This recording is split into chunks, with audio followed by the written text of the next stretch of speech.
Hey everyone, welcome. Journey of a Healed Success Stepper, video number 7. We are moving right along. We're going to talk about rehabilitation today. And we're going to talk about the criminal case of the state of Ohio versus Dorina Shine, aka Dr. Dorina Shine, aka Dorina Saunders, okay? And for those of you who are questioning why my last name is Saunders on my Facebook page, it is because I changed the name to my married name back in 2006. And when I did that, it stuck and it froze there. So there is no going back. There is no changing my name back to the name that I received at birth. But for those of you who decide to rock with me, it's still all right. I'm still Dr. Dorina Shine because that was me during a time that only took 6 months of my life to make a decision that I did not want. So from there, I mean, I'm good. I'm good. You know what I'm saying? So I had to learn to isolate. And my criminal case taught me to forgive, because through every single low vibrational attack that the enemy provided for my life that tried to basically incarcerate me for the rest of my life. That's what they judged me on. To me, I feel like that right there, to forgive, you must be a really true, real, genuine individual. Because most times people wouldn't understand what they would even be capable of doing under those circumstances when they finally find out that it was a joke, it was a game. So the isolation and meditation and sober thinking and the awareness of self and the high vibrational frequency of who we are in today's society and every step that we took to be a success stepper, that builds us to the curriculum that determines and dictates what we're going to do from that point on. So that way, when we realize who a person is, we believe them. Shout out to my sister Tangia. That was her favorite quote: when they show you who they are, believe them. But I also want you to know that when they try to, when society or life or coworkers or family or friends or relationship, people in relationship try to break you down, you have to stand 10 toes down, even if you have to do it by yourself. See, I'm starting a journey over where people can probably look at my videos and say, why are you working so hard? Because I've been there before and I've had to work hard in order to get to the basis to where I want to be. And before I knew it, I was at a 600,000 mark with viewers. So I know what it takes in order to do what I need to do to persevere to get there again. Not saying I need to get there again. I'm just expressing how you cannot give up, how you got a success step every single time you walk, every thought you make, every move you make.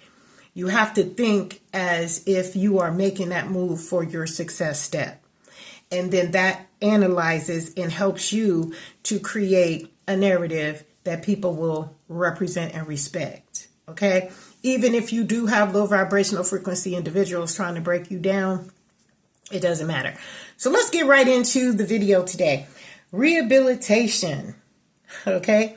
As a criminal justice major with a bachelor's degree in criminal justice and a minor in philosophy and a master's in criminal law, I have to say, rehabilitation does not exist until a person understands who they are, until a person respectfully grows into the maturity of understanding that the mistake has been made. So there are a lot, I'd say 92% of those who are incarcerated under the criminal justice system in America that literally has no concept of understanding what the punishment is for. And when you're at that position, success steppers. If you don't pull back and remember, you will never move forward. You will stay stuck there for this lifetime, the next lifetime, until you finally recognize it. But what happens if a person has never been taught? What if a person has always been self-made? They did what they did when they did what they did because they did what they did because nobody told them any different. And then now they're so above the grade to where they will never believe that what they do is wrong. It's a psychological distraction in their lives because they will think that they're doing it right. Okay, imagine a narcissist.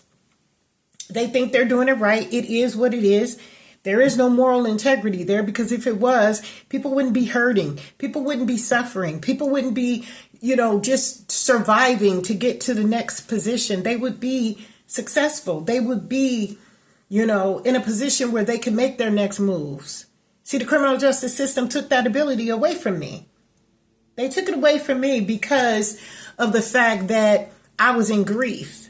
I was in a grieving stage. Now, I could see if I voluntarily decided that I would, just say to hell with it. I'm done with life. I'm going to drive my car at 290 miles an hour. I could see that. I could see being held accountable and responsible for that type of behavior.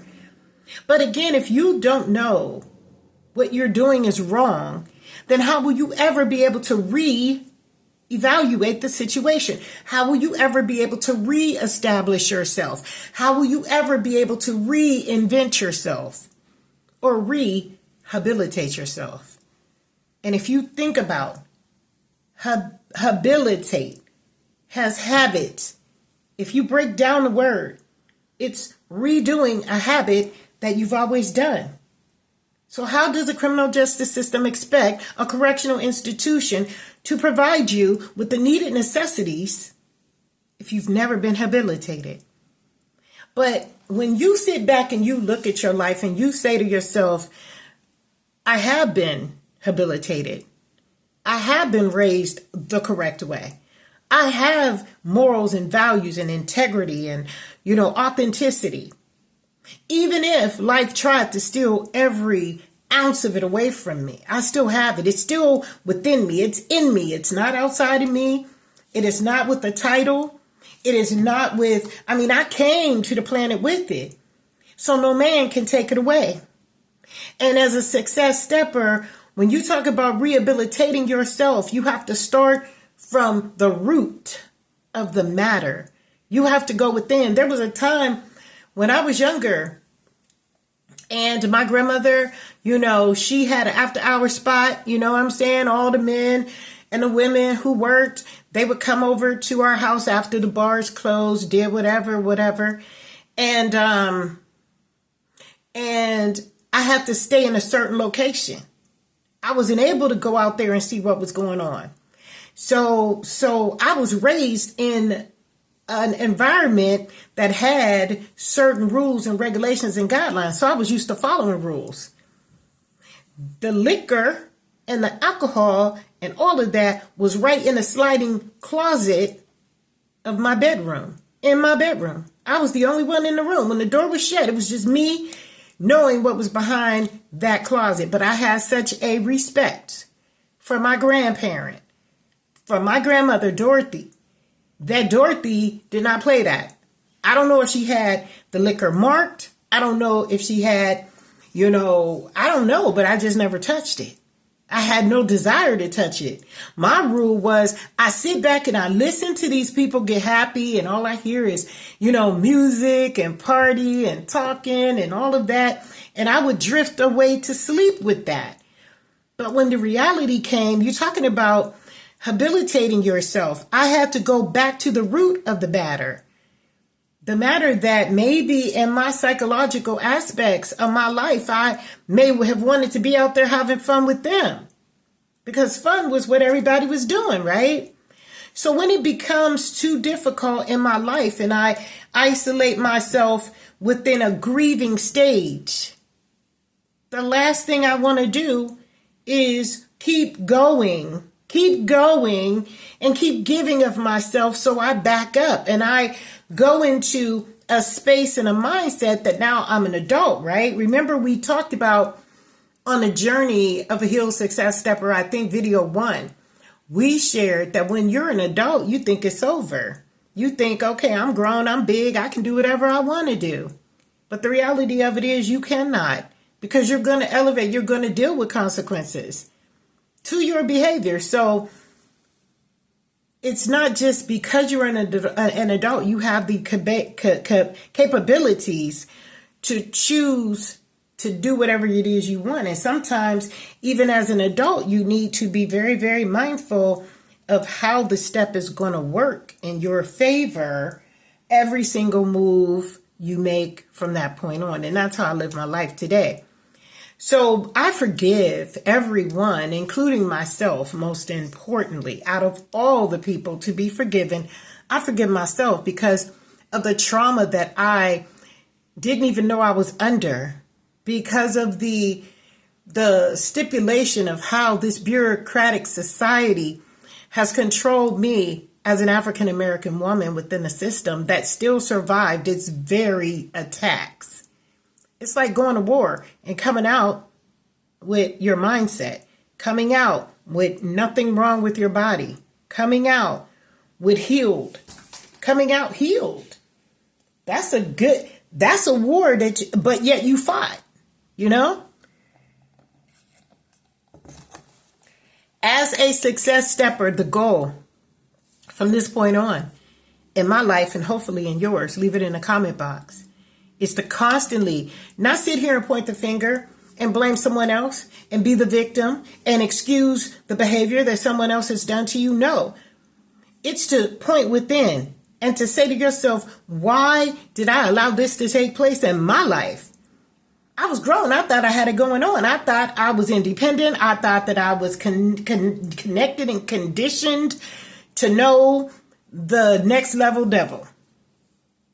But if you get trapped up in a circumstance or a situation, or you lower your vibration and you get to the frequency to where you're thinking about what you could have, what you should have, what you can't get, and you're ungrateful, when you get to that low vibrational standing, don't trip out when you start showing yourself that you're holding yourself up. You're holding your healing hostage.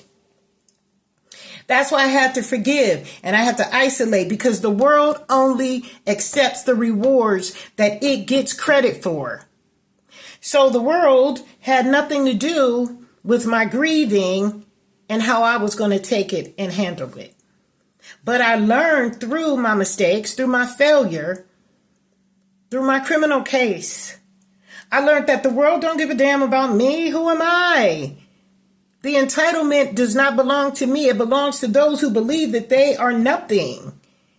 That's why I say the reward of the righteous is more important and more valuable than anything that a demonic force can give you, because their force is too ridiculous. It's too rehabilitated. It does not allow you to make mistakes in a bureaucratic system of people who are judging you, and they doing all kind of corrupt things that you would never even think that a person, a human being on the face of the planet could be doing at that particular moment. And they're judging you. They're judging you. But there's going to come a time where you're going to say no one is going to be able to judge you anymore. Why? Because you recognize who they are. And they are also at the point where it's all about business deals. It's all about making that money. It's all about impregnating people to bear witness and to continue to bring into this world corruption.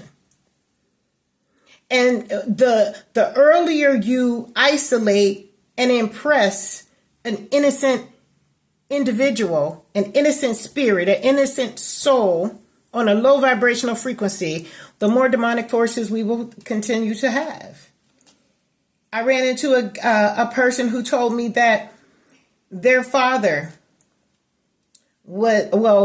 stepfather was dating their mother. That's why women must be very careful who you bring in your house.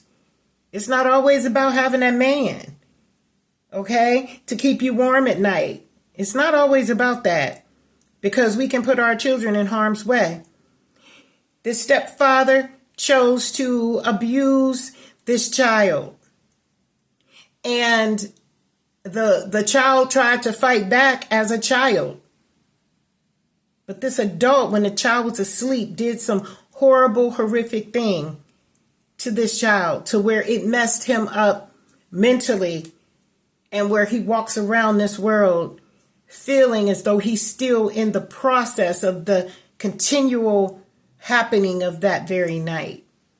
And so with all that being said, how can we rehabilitate him? His innocence was taken. And with his innocence being taken, then what does that mean? We have to go in and get to the root of the consequence and the root of the problem and blame that mother. Blame that mother and make that mother continue to be a responsible situation for that child. Because unless you have done your part as a mother, and if your child chooses to walk away, then from that, but if you've given the moral fabric and integrity to the child, then you're not accountable for that behavior after a certain age. But if you have not given what should have been given to that child, you're 100% responsible, and there ain't no way you're going to be able to get around it. So how can you rehabilitate something that has not been habilitated, that has not been taught the rules, that don't know the concepts of morality, that does not know integrity and the value of success and the value of self-awareness and the value of integrating within the mindset of who we are growing to be? And we get knocked down. Remember, Chameleon has told us the first business that pays us is our personal physical body. We have to make sure that we own the rights to the building. Always. That includes hygienically cleaning the building, the vessel, the body, internally doing what we need to do to stay in formation with what we're able to process as we're growing through these challenges and not becoming like those who need forgiveness. And that's why I say I'd rather be on the side of right at any time. And it's not about good or bad. It's about the integrity of success in which you hold. Nobody can make your success level unique and specific to a duplication of what another person is doing. It is up to you to make that decision. And until you do, it takes a lifetime just to get that right. So the last thing we should be doing is judging another person because, oh, did you see them on local news? Did you see what happened? Oh, da da da da da. Because all of it is a illusion. It's a setup from a low vibrational frequency standpoint. That's why I say I refuse the news. You can't pay me to watch the news today. Call me whatever you want. I'm putting my face in the sand, okay? But I guarantee you I'll know how to maneuver because my intuition and my God source of high vibrational frequency is going to tell me exactly what to do very soon. Next. That's why when it's over, it's done. So there is no principality of wickedness on a low vibrational frequency that stood in my way. Because you're not higher than the Most High. You are not. And I've learned that today. And this is why I can't play your game any longer. Because it doesn't benefit me. It only benefits you. I share with another client. How can you always be in the winning seat if you're corrupt? You keep winning like that and watch what happens. Because you're not going to have anyone willing to be in your corner. Because the reality of it is you're winning by any means necessary. And that includes hurting people. That includes refusing to allow people to be successful. That includes bringing people down just so you can rise. Man, how can you sleep at night? How? But I digress. That's not my problem. My problem is to stay here and continue to motivate myself. And with that, I hope you do the same. And we'll see you next time.